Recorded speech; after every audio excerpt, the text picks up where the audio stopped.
Good afternoon, students. সবাইকে স্বাগত জানিয়ে আজকে আমরা গেটওয়ে অফ ফিউচার ইনস্টিটিউটের তরফ থেকে honours paper sociology class start করছি। যারা নেতাজি ওপেন ইউনিভার্সিটিতে সোশিওলজি অনার্স নিয়ে ভর্তি হয়েছেন তাদের আজকে আমরা ক্লাস নেব। গেটওয়ে অফ ফিউচার ইনস্টিটিউটের তরফ থেকে আমাদের পেপার আজকে সেকেন্ড ইয়ারের CCSO 05 পেপারের আমরা ক্লাস নেব। তো আজকে আমি আপনাদের ক্লাস নেব। আমার নাম হচ্ছে সুস্মিতা সরকার। আর আপনাদের এক্সামের প্যাটার্নটা আমি বলে দিই যে আপনাদের কি প্যাটার্নে এক্সাম হয়। আপনাদের কোশ্চেন পেপার দুটো ভাগে ভাগ থাকে। 10 নম্বরের কোশ্চেন 4টে থাকে, দুটো অ্যাটেম্প করতে হয়। 6 নম্বরের কোশ্চেন 10টা থাকে, 5টা অ্যাটেম্প করতে হয়। তো এটা হলো আপনাদের এক্সাম প্যাটার্ন। এবার চলুন আমরা মেইন ডিসকাশনে ফিরে আসি। তো আজকে আমি আপনাদের ইউনিট 1 মানে চ্যাপ্টার 1 আর ইউনিট 2 মানে চ্যাপ্টার 2 এর ক্লাস নেব। তো মডিউল 1 এর মধ্যে পড়ে হচ্ছে আপনাদের ইউনিট 1 আর মডিউল 2 এর ফার্স্ট পার্টটা হচ্ছে ইউনিট 2। তো মডিউল 1 এর মধ্যে আমরা কি আছে, ফার্স্ট টপিকে আমাদের কনটেক্সচুয়ালাইজিং দ্য স্টাডি অফ পলিটিক্স, মানে তাই ইউনিট 1 এ আছে পলিটিক্যাল সোশিওলজি, তার ইমার্জেন্স, নেচার অ্যান্ড স্কোপ। তো পলিটিক্যাল সোশিওলজি বলতে আপনারা কি বোঝেন তার আগে আমরা জানতে হবে তো সোশিওলজি মানেটা কি। এটা একটু ব্রিফ ইন্ট্রোডাকশন আমি দিয়ে দিই। সোশিওলজি আপনারা কি বোঝেন? সোশিওলজি মানে হচ্ছে আমাদের সমাজ, আমাদের সমাজের আপনারা বিভিন্ন জাতি, বিভিন্ন প্রজাতি মানুষ, বিভিন্ন রেসিসিজমের মানুষ যখন একসাথে বসবাস করছেন, একসাথে থাকছেন আর একে অপরের সাথে একটা রিলেশন শেয়ার করছেন, সেটা বাবা মায়ের সম্পর্ক হতে পারে, সেটা ফ্রেন্ডলি রিলেশনশিপ হতে পারে, সেটা আপনার একটা পাশের বাড়ির সাথে আপনার কি রিলেশন হতে পারে না, একটা নেবারহুড রিলেশনশিপ হতে পারে। আপনার পাশের বাড়ি যে আছেন আপনার সাথে তার সম্পর্ক নেবারহুড সম্পর্ক বলে। তো সবাই, সব জাতি প্রজাতির মানুষ যখন একসাথে থাকছেন, একসাথে থেকে একসাথে বসবাস করে আপনারা কি করছেন, নিজেদের মতামতগুলো কি করছেন না, আপনাদের নিজেদের মতামতগুলো শেয়ার করছেন, নিজের আইডিওলজি শেয়ার করছেন, তখন সেই শেয়ারিং যে প্রসেসটা রয়েছে এটা আমাদের কোথায় হচ্ছে, একটা সোসাইটির মধ্যে হচ্ছে। তাহলে এটা সোশিওলজিকে বলা হয় বা সমাজবিজ্ঞানকে বলা হয় সায়েন্টিফিক আর সিস্টেমেটিক স্টাডি। কাদের না, হিউম্যান বিহেভিয়ারে। সায়েন্টিফিক কেন বলা হয়? কারণ এখানে আমাদের সমাজের মধ্যে বিজ্ঞানের তো অবদান রয়েছে, প্রধান বিশাল একটা বড় আমাদের বিজ্ঞানের অবদান রয়েছে। আজকে আমরা মডার্নাইজ কিসের জন্য হয়েছি? মেইন তো আমরা ওয়েস্টার্নাইজেশন বলুন বা মডার্নাইজেশন বলুন, সেগুলো তো আমরা হয়েছি কার ইনফ্লুয়েন্সের দ্বারা? না সায়েন্টিফিক ইনফ্লুয়েন্সের দ্বারা, না মেশিনারি ডেভেলপমেন্টের দ্বারা, সরি, আমাদের তারপর ইন্ডাস্ট্রিয়াল গ্রোথ হওয়ার জন্য। তো এটাকে সেই জন্য বলা হয় সায়েন্টিফিক। আর সিস্টেমেটিক কেন বলা হয়? এটা আমরা স্ট্রাকচারের মধ্যে বিলং করি, আমরা সোসাইটিটা, আমাদের সমাজটা একটা স্ট্রাকচার ফর্মের মধ্যে বিলং করে বলে এটা যেন সায়েন্টিফিক ও সিস্টেমেটিক স্টাডি বলা হয় সোশিওলজিকে, সমাজবিজ্ঞানকে। তো সমাজবিজ্ঞান বেসিক্যালি কিসের উপরে পড়াশোনা করা হয়? আমাদের সমাজের উপরে। এটা হলো ব্রিফ আমাদের একটা ইন্ট্রোডাকশন। তো এর সাথে আমরা পলিটিক্যাল অ্যাফেয়ার্সে কি করে লিঙ্ক করতে পারি যে না, পলিটিক্যাল আমাদের অ্যাফেয়ারটা কি করে হয়, আমাদের পলিটিক্সটা কি, আমাদের রাষ্ট্রবিজ্ঞান বা রাষ্ট্রবিজ্ঞানের সাথে আমাদের সম্পর্কটা কি, কিভাবে ইনফ্লুয়েন্স হয়। রাষ্ট্রবিজ্ঞান হচ্ছে আমাদের যেখানে প্রত্যেকটা রুলস আছে, রেগুলেশন আছে, নিয়ম আছে, কানুন আছে, যেগুলো আমাদের হেল্প করে আমাদের প্রপার একটা সোসাইটিকে, আমাদের একটা সমাজকে বন্ধনে বেঁধে রাখতে, একটা স্ট্রাকচারাল ফিগার আউট দিতে, একটা ফিগার দিতে, স্ট্রাকচার ভাবে একটা গঠন দিতে, যে গঠনের মধ্যে আমরা প্রত্যেকজনা ইন্ডিভিজুয়াল বন্ধনে বেঁধে আছি, যে বন্ধনটার মধ্যে আমরা বেঁধে আছি সেটা আমাদের প্রত্যেকজনের রুল আছে, রেগুলেশন আছে। হ্যাঁ অবশ্যই তার মধ্যে কি আছে, ফ্রিডম আছে, আমাদের মানে লিভ টু ফ্রিডম আছে, লিভ টু ফ্র্যাটার্নিটি আছে, লিভ টু লিবার্টি আছে আমাদের। তারপরে আর কি আছে ফ্রিডমের মধ্যে? এডুকেশন ফ্রিডম আছে, সব এটা একটা পার্ট। এই পার্টটা আমাদের তো একটা নিশ্চয়ই কোনো ধাঁচার মধ্যে পড়ছে, সেইটাকে বলা হচ্ছে আমাদের পলিটিক্যাল ইনফ্লুয়েন্স। তো এই পলিটিক্যাল ইনফ্লুয়েন্সটা আমাদের যেটা বলতে পারি যে পলিটিক্যাল সোশিয়োলজি ব্যাপারে বা রাষ্ট্রবিজ্ঞানের সাথে আমাদের এটা সমাজের রিলেশন আছে এর ব্যাপারে প্রথম কে ডিসকাশন করেছিলেন, প্রথম কে মতামত জানিয়েছিলেন, আমাদের প্রথম এটা ইন্ডিয়ান সোশিয়োলজিস্ট যে বলেছিলেন তার নাম হচ্ছে গিওনাভি সন্তোরি। গিওনাভিও বলতে পারেন, আর নাহলে অনেকজন প্রনাউন্সিয়েশনের সময় কি বলে জিওভেন্নি সন্তোরি। আমরা এটা জিওনেভি সন্তোরি ওনার নামই জানি।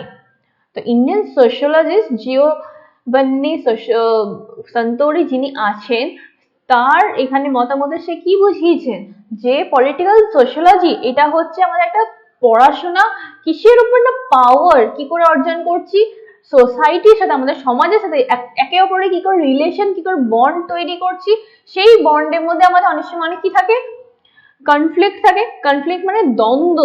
সেটা দ্বন্দ্বটা কিসের জন্য হয় যে না একটা ধরো আমাদের ডিভিশন হয়। ডিভিশন কিরকম, একটা ক্লাসের মধ্যে ডিভিশন হয়, upper class, lower class, middle class. এই তিনটে ক্লাসের মধ্যে ডিভিশনের মধ্যে কি দেখেছি আমরা আগে, এখন আমরা পড়েছিলাম, তখন আমরা দেখেছিলাম যে মার্কসিস্ট থিওরি। মার্কসিস্ট থিওরিতে কি বলেছিল না বুর্জোয়াস এন্ড প্রোলেতারিয়েট। ওইখানে মার্কসিস্ট বুর্জোয়াস এন্ড প্রোলেতারিয়েটে কি বলেছিল, বুর্জোয়ারা প্রোলেতারিয়েটদের উপর ডমিনেট করে আর প্রোলেতারিয়েটরা মানে শাসনটাকে শোষিত হতে থাকে, যে এইভাবে আমাদের উপরে হয়ে যাচ্ছে। তারপরে এখন তারা প্রোলেতারিয়েটরা সহ্য করতে পারে না, তখন কি হয় নিজেদের ইকুয়াল রাইটস চায়, ইকুয়াল রাইটস চায়, নিজেদের ইকুয়াল মানে সবকিছু অধিকার চায়। রাইটস মানে তো অধিকার, ইকুয়ালিটি চায় মেনলি। তারপরে এর জন্য এটা দ্বন্দ্বটা যেটা হয় সেই দ্বন্দ্বটা এখানে পলিটিক্যাল অ্যাফেয়ার্সের কথা সেম ভাবে বলা হয়েছে। নিজের ইকুয়ালিটির জন্য, নিজের সুযোগ সুবিধা, মানে এখানে বলতে পারি কনফ্লিক্টের ব্যাপারে পলিটিক্যালি কি যে নিজের মতো নিজের সুযোগ সুবিধা পাওয়ার মতন তার মাঝে যে আমাদের সোসাইটির মধ্যে যে রিলেশনশিপটা একটা মানুষের সাথে আরেকটা মানুষের, তো এই গ্রোথ প্রসেসে এটা কি হয় অনেক সময় আমাদের পলিটিক্যাল ইনফ্লুয়েন্সেস থাকে। এই ইনফ্লুয়েন্সেস সোসাইটিতে থাকে। এটা কিভাবে বোঝানো যায়, একটা স্টেট একটা অনেকগুলো স্টেটের মধ্যে অনেকগুলো বিভিন্ন বিভিন্ন মানুষ, এক একটা স্টেটে অনেক মানুষ একসাথে এক জাতি প্রজাতির মানুষরা থাকে। তো আমরা স্টেটের মধ্যে এখন বসবাস করছি, আমাদের এটা কি একটা স্টেট, একটা স্ট্রাকচার, একটা স্টেটকে বলা হয় একটা স্ট্রাকচার। তার আগে বড় স্ট্রাকচারে কি হয় দেখা হয় আমাদের একটা কান্ট্রি, ইন্ডিয়া হচ্ছে কি ভারতবর্ষ হচ্ছে একটা কান্ট্রি। এই কান্ট্রিতে একজন আমাদের মেইন লিডার আছে, সে তার আন্ডারে কি ভাগ হচ্ছে আমাদের গোটা কান্ট্রির মধ্যে অনেকগুলো স্টেটে ছোট ওটা ভাগ করা হয়ে গেছে। সেই স্টেট ভাগগুলো আমরা কি দেখছি যে না আমাদের সেই স্টেটে প্রত্যেকটা স্টেটে আলাদা আলাদা লিডার আছে। সেই লিডাররা কি করেছে না স্টেটটাকে আবার আরো ভাগ করেছে কিসে না আরবান আর রুরালে। আরবান মানে হচ্ছে টাউন সিটি এগুলোতে পড়ে, আর রুরাল মানে তো গ্রাম এগুলোতে পড়ে। গ্রামের দিকে পঞ্চায়েত এরিয়াস ভাবে ভাগ করেছে, আর এই রুরালে মিউনিসিপ্যালিটিস দ্বারা ভাগ হয়েছে। তো এই যে ভাগগুলো এগুলো তাহলে স্টেটে একজন যে মেইন লিডার আছে সে সামলাচ্ছে, তার আন্ডারে আরো অনেক লিডার আছে, ডিভিশনস আছে। এই ডিভিশনাল লিডার্সরা তখন কি করছে নিজেদের ইনফ্লুয়েন্স জানাচ্ছে, নিজেদের যে কাজ সেগুলোকে কি করছে যে মেইন লিডার যেভাবে চালানোর কথা বলছে সেইভাবে তারা চালাচ্ছে। তো এইটাকে বলা হয় আমাদের রিলেশনশিপে পলিটিক্যাল কনফ্লিক্ট থাকছে। কখন কনফ্লিক্টে এবার কি করে দ্বন্দ্বটা কি করে লাগে, একটা লিডার ধরুন মিউনিসিপ্যালিটি একটা জায়গায় একরকম কাজ করছে কিন্তু সেটা পঞ্চায়েতে সেই জিনিসটা কাজটা হচ্ছে না, মেনে নিতে পারছে না, তো তখন দুটোর মধ্যে কনফ্লিক্ট হয়। বা ধরুন পার্টি পলিটিক্স, আমাদের এটা পার্টি, অনেক পার্টিস আছে আমাদের এখানে, তো দুটো তিনটে পার্টির মধ্যে কি সেম আইডিওলজিতে বিলং করে, সেম চিন্তাধারা নিয়ে তারা বিলং করছে, তারা সেম চিন্তাধারা নিয়ে তারা কাজ করছে না। তারা যখন সেম চিন্তাধারা নিয়ে কাজ করছে না তখন আমরা কি করছি, যখন তারা সেম চিন্তাধারা নিয়ে কাজ করছে না তখন কি হচ্ছে তারা কিছু জিনিস পেতে চাইছে। ধরুন যখন যে স্টেটের লিডার আছে, এখন আমাদের যে স্টেটের সিএম আছেন বা লিডার বলতে পারেন যিনি আছেন, সে তো একটা পার্টি থেকে বিলং করছে, তার একটা আইডিওলজি আছে। বাকি যারা আরো সারাউন্ডিং যারা পার্টি আছে তারা চেষ্টা করছে কি যে নিজেদের কোনো পার্টি মেম্বার সেই যে পজিশনটা হাসিল করুক, সেই পজিশনটাতে যাক আর তাদের পার্টি থেকে রুল হোক। সেই পার্টি থেকে রুল হবে তবেই তো তাদের একটা নিজস্ব আইডিওলজিটা সেখানে গ্রো করাতে পারবে। এই প্রসেসটা তখন কি হয়, আমাদের ভোটিং সিস্টেম আসে। আমরা নর্মাল মানুষ যারা আছি, নর্মাল যারা আমরা মানুষ এখানে আমরা বসবাস করি সোসাইটিতে, একটা স্টেটের মধ্যে যখন ইলেকশনস হয়, সেই ইলেকশনের সময় আমরা কি করছি, সেই ইলেকশনের সময় আমরা প্রত্যেকটা ইন্ডিভিজুয়াল, প্রত্যেকটা মানুষ নিজেদের উদ্যান মানে নিজেদের ভাগ নিচ্ছি, পার্টিসিপেট করছি, উদ্যান দিচ্ছি কি করে না, একটা ভোট দিয়ে। এই ভোট দিয়ে আমরা আমাদের লিডারটা চুজ করে নিচ্ছি যে আমাদের গোটা স্টেটটা কিভাবে চালাবে। কেন চুজ করছি না, আমরা নিজেদের সুযোগ সুবিধা পাওয়ার জন্য। এবার যখন দেখছি যে সুযোগ সুবিধা ঠিকঠাক পাচ্ছি না, আর অন্য পার্টিরা তখন কি করছে, অন্য পার্টিরা ইনফ্লুয়েন্স করছে মানুষদেরকে, বা তারা নিজেরাও কোনো স্টেপস নিচ্ছে, এই স্টেপস নেওয়ার জন্য সেটাতে কি হচ্ছে, দ্বন্দ্ব তৈরি হচ্ছে। এই দ্বন্দ্বটাকে কি বলা হয়, পলিটিক্যাল কনফ্লিক্ট।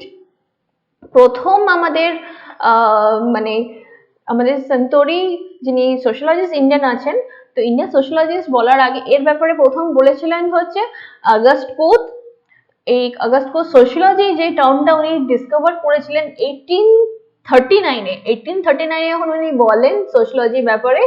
তারপরে এই মন্তেস্কিউ আর স্মিথ, এই দুজন সোশ্যালজিস্ট কি হয় না, এই পলিটিক্যাল আর সোশ্যালজির ব্যাপারে ডিসকাশন করেন। এনারা দুজন প্রথম ছিলেন আগস্ট কোথের পরে যারা ডিসকাশন করেন পলিটিক্যাল আর সোশ্যালজির ব্যাপারে। এমনকি মন্তেস্কিউকে আর স্মিথকে ফাউন্ডিং ফাদার্স বলা হয়, যারা খুঁজে বার করেছেন। তারপরে আমরা চলে আসছি নেক্সট টপিক হচ্ছে emergence of political sociology as a academic discipline. এবার আমরা একাডেমিক ডিসিপ্লিন মতন কি বলতে পারি, যে না আমরা পলিটিক্যাল, যেটা আমাদের পলিটিক্স রাষ্ট্র যে বিজ্ঞান আমাদের আছে, সেটা কি করে আমাদের এমার্জ করেছিল, সেটা আমাদের কিভাবে সেটা গ্রো হয়েছিল, কখন গ্রো হয়েছিল, সেটা প্রথম আমাদের দেখা যেতে পারে যে পলিটিক্যাল সোশিওলজি মানে আমাদের সমাজ বিজ্ঞানের সাথে পলিটিক্যাল ইনফ্লুয়েন্সটা গ্রো হয় কখন, যখন আমাদের ইন্ডাস্ট্রিয়াল রিভলিউশন আসে, যখন আমাদের একটা রাজা রাজত্ব ছেড়ে আমরা ওই এক বর্জ্য প্রলেতারিত্ব, এটা খালি দুটো ভাগে ভাগ ছিল, যখন এটা চেঞ্জ ইন্ডাস্ট্রিয়াল পার্টে পড়ি, যখন আমাদের ফ্রেঞ্চ রেভলিউশন হয়েছিল। ফ্রেঞ্চ রেভলিউশন হওয়ার জন্য তখন আমাদের তিনটে ভাগে, the first states, the second states and the third states, এই তিনটে ভাগে আমরা দেখতে পাই মানুষরা ভাগ হয়ে আছে, মানে the upper class, the middle class and the lower class. এই তিনটে ভাগে যখন দেখি মানুষরা ভাগ হয়ে আছে, তখন আমাদের এমার্জেন্স অফ পলিটিক্যাল সোশ্যালজিটা পার্টিসিপেশন আসে, তখন পলিটিক্যাল ইনফ্লুয়েন্স আসে আমাদের মধ্যে, একাডেমিক ডিসিপ্লিনসের মধ্যে, মানে আমাদের দিনন্দিন চলার ক্ষেত্রে তখন আমাদের দেখা যায় যে এই ইমার্জেন্সটা, তখন আমাদের ইন্ডাস্ট্রিয়াল রেভলিউশনটা হওয়ার সময় বিশাল একটা ইম্প্যাক্ট পড়ে, বিশাল একটা এফেক্ট আসে কিসের উপরে, আমাদের সমাজের উপরে। আর এইটা মেইন পিক ফেজ ছিল যখন আমাদের পোস্ট সেকেন্ড ওয়ার্ল্ড ওয়ার, মানে সেকেন্ড ওয়ার্ল্ড ওয়ারের পরে পরে যে সময়টা, সেটা একটা বিশাল ইনফ্লুয়েন্স ছিল যে আমরা রাজত্বে থাকবো না, আমাদের এরকম ইন্ডাস্ট্রিয়াল রেগুলেশন, মানে যখন ইন্ডাস্ট্রিয়াল সময় তিনটে ভাগে ভাগ আছে মানুষ, তিনটে ভাগে আমরা থাকবো না, আমাদের একটা কনস্টিটিউশনাল পার্ট চাই, একটা পুরো সঠিক গভর্নমেন্ট চাই, যেখানে আমাদের ইকুয়াল প্রত্যেকটা মানুষের, প্রত্যেকটা ইন্ডিভিজুয়াল ইকুয়াল রাইটস থাকবে, প্রত্যেকটা মানুষের ইকুয়াল এবিলিটি থাকবে, প্রত্যেক মানুষের স্বাধীনতা থাকবে। এইটার জন্য আমাদের কি করতে হয়েছিল, এটার জন্য আমাদেরকে গভর্নমেন্ট একটা তৈরি করতে হয়েছিল। তো এই গভর্নমেন্টটা তৈরি করার জন্য আমরা কি দেখেছি, যে না আমাদের কিভাবে রুলস রেগুলেশন তৈরি হয়েছে আমাদের, তারপর আমরা দেখেছি কনস্টিটিউশন কিভাবে তৈরি হয়েছে, আমাদের ইন্ডিয়ান কনস্টিটিউশন কিভাবে তৈরি হয়েছে সেটা আমরা দেখেছি। আমাদের কনস্টিটিউশনের মধ্যে প্রিয়াম্বল জিনিসটা আমরা শিখেছি, যে কি এসেছে প্রিয়াম্বল। তো এই জিনিসটা, এই পার্টটা আমাদের সেকেন্ড ওয়ার্ল্ড ওয়ারের পর এটা ইনফ্লুয়েন্স নেয়। তারপরে আমরা আরো দেখি যে ইন্ডাস্ট্রিয়াল রেভলিউশন যখন বাড়তে থাকে, আমরা তখন কি করি, ইন্ডাস্ট্রিয়াল রেভলিউশনের পর আস্তে আস্তে আমরা গ্রো করি মডার্ন সোসাইটির দিকে, মডার্নাইজেশনের দিকে গ্রো করি। তারপর আরো কি দেখি যে না আমাদের ওই সময় আরো কার্ল মার্কস, ওয়েবার বলেছিলেন যে আমাদের ইন্টেলেকচুয়াল কন্ট্রিবিউশন এসছে, মানে আমাদের নিজস্বর মধ্যে অনেক চেঞ্জেস, অনেক থিঙ্কিং প্রসেস চেঞ্জেস এসছে, মানে আমরা অ্যাপ্লাইড প্রসেসে থাকতে শিখেছি, আমরা স্টেট কাট একটা রিসার্চ পড়ে, একটা অ্যাপ্লিকেশনে পড়ে ডেটাটা নিয়ে আমরা কাজ করতে শিখেছি। তারপর এখানে কার্ল মার্কস আরো বলেছেন ওনার নিজের থিওরিতে, যে এলিট থিওরি, উনি একটা থিওরি ডিসকাশন করেছিলেন, তার মধ্যে হচ্ছে একটা এলিট থিওরি। এলিট থিওরিটা কি বলতে চেয়েছিলেন এখানে, যে কার্ল মার্কস যে পাওয়ারটা আগে কি ছিল, পাওয়ারটা ইকুয়ালি ডিস্ট্রিবিউটেড ছিল না সোসাইটিতে, মানে সবার মধ্যে সবার পাওয়ারটা ইকুয়াল ডিস্ট্রিবিউশন ছিল না বলে কি হতো, ক্লাস ডিভিশন ছিল, তিনটে ক্লাস ছিল, upper class, middle class, lower class, তিনটে ক্লাসে ডিভিশন ছিল আমাদের। এই ডিভিশন থাকার জন্য কি হয়েছিল সোসাইটিতে, সোসাইটিটাকে তিনটে ভাগে দেখা হতো। মানে আমি আপনাদেরকে দেখাচ্ছি, এইটা যদি একটা প্রিজম হয়, এইটা যদি একটা প্রিজম হয়, এখানে একটা ভাগ, এই একটা ভাগ, এইখানে ছিল এটা হচ্ছে আপার ক্লাস, এইটা ছিল হচ্ছে মিডল ক্লাস, এটা হচ্ছে লোয়ার ক্লাস। এই তিনটে এরকম প্রিজমের মধ্যে একটা ভাগ ছিল। আরেকটা জিনিস আপনাদের বলে রাখি, যখন আপনারা অ্যান্সার্স লিখবেন, আপনারা যদি ফিগার এরকম যদি ড্রয়িং করে আপনাদের থটস প্রসেস বা আপনাদের অ্যান্সারটা লিখতে পারেন, তাহলে মার্কস কিন্তু অনেকটা বেশি আসে, মার্কসের দিক থেকে কিন্তু বেনিফিট হয়, এটা কিন্তু প্লাস পয়েন্ট হিসেবে কাজ করে। তো আমরা এটা কি দেখতে পাচ্ছি এখানে, এখানে এটা দেখতে পাচ্ছি আমাদের তিনটে ভাগে ভাগ ছিল সোসাইটিটা। তো কার্ল মার্কস বলছে যে যখন এই তিনটে ভাগে ভাগ আছে, এটা কি, এটা হচ্ছে আপার ক্লাস, এটা হচ্ছে কি, এটা হচ্ছে আপার ক্লাস, এই আপার ক্লাস, এইটা হচ্ছে কি, এটা হচ্ছে মিডল ক্লাস, এইটা কি, এটা হচ্ছে লোয়ার ক্লাস। এবার আপনারা বলুন, যখন ক্লাস চেঞ্জ হচ্ছে, লোয়ার ক্লাসটা কি করছে, নিজেরা সবসময় চেষ্টা করবে চেঞ্জ হয়ে আপার ক্লাসে যাওয়ার, মিডল ক্লাসে সবসময় কি চেষ্টা করবে, আপার ক্লাসে যাওয়ার, আর আপার ক্লাসটা কি চেষ্টা করবে না, নিজেদের জায়গাটা, নিজেদের পজিশনটা মেনটেন করার। এই যে জিনিসটাকে কার্ল মার্কস বলছে এলিট থিওরিতে, এটা কি হয়েছিল, সাইকেল অফ চেঞ্জ, মানে এই চেঞ্জটা হচ্ছিল, সাইকেল অফ চেঞ্জ দ্বারা উনি আরো বলেছিলেন বুর্জোয়াস এন্ড প্রলেটারিয়েট থিওরিটা পড়ে, যে এই প্রসেসটা চেঞ্জ হয়েছিল, চেঞ্জ হচ্ছিল, যে একটা মানুষ নিজেদের জন্য, নিজেদের সুবিধা সুযোগের জন্য চেঞ্জ আনছিল, কিভাবে, এডুকেশনাল দ্বারা। লিটারেসি যদি না থাকে তাহলে কি এটা চেঞ্জ হবে, ক্লাসটা চেঞ্জ হবে, একটা যে নিম্ন শ্রেণীর মানুষ যদি ঠিক করে পড়াশোনা করে, সে কিন্তু একজন বড় হয়ে আইএস হতে পারে, মিডল ক্লাসে যিনি আছেন সেও তাই, আর যদি যে আপার ক্লাসে আছে যদি ঠিক করে পড়াশোনা না করে, ঠিক করে যদি না স্টেটাস মেনটেন করতে পারে, সে যদি ইনকাম প্রসেস তার ঠিক না থাকে, সে কি আপার ক্লাসে সে এই পজিশনটা সে ধরে রাখতে পারবে, কোনোদিন পারবে না। সেই আপার ক্লাসে এই পজিশনটা সে কোনোদিন নিজের হোল্ড করতে পারবে না, তখন তার কি হবে, এই আপার ক্লাসটা তখন আস্তে আস্তে সে ডাউনফল হবে লোয়ার ক্লাসে, তার কি হবে, ডাউনফল হবে লোয়ার ক্লাসে। মিডল ক্লাসটা তো সেম, মিডল ক্লাসটা যদি ঠিকঠাক নিজেদের মেনটেন করে, মিডল ক্লাসে কারা পড়েন, মিডল ক্লাসে টিচার্স পড়েন, মিডল ক্লাসে পড়েন হচ্ছে জাজেস, আমাদের আপার ক্লাসের মধ্যে ধরা হয় ম্যাজিস্ট্রেটসদের, আপার ক্লাসে ধরা হয় যারা একদম এলিট প্রফেশনস রয়েছেন তাদের, লোয়ার ক্লাস থেকে ধরা হয় ট্রেডস এন্ড দ্য মার্চেন্টস, এদেরকে ধরা হয়। তো আরো নিম্ন শ্রেণী যারা আছে তাদেরকে ম্যাক্সিমাম, আরো অনেক অনেক ছোট যারা আছেন তাদেরকে ধরা হয়। উনি কার্ল মার্কস এগুলো উনি ধরেছিলেন।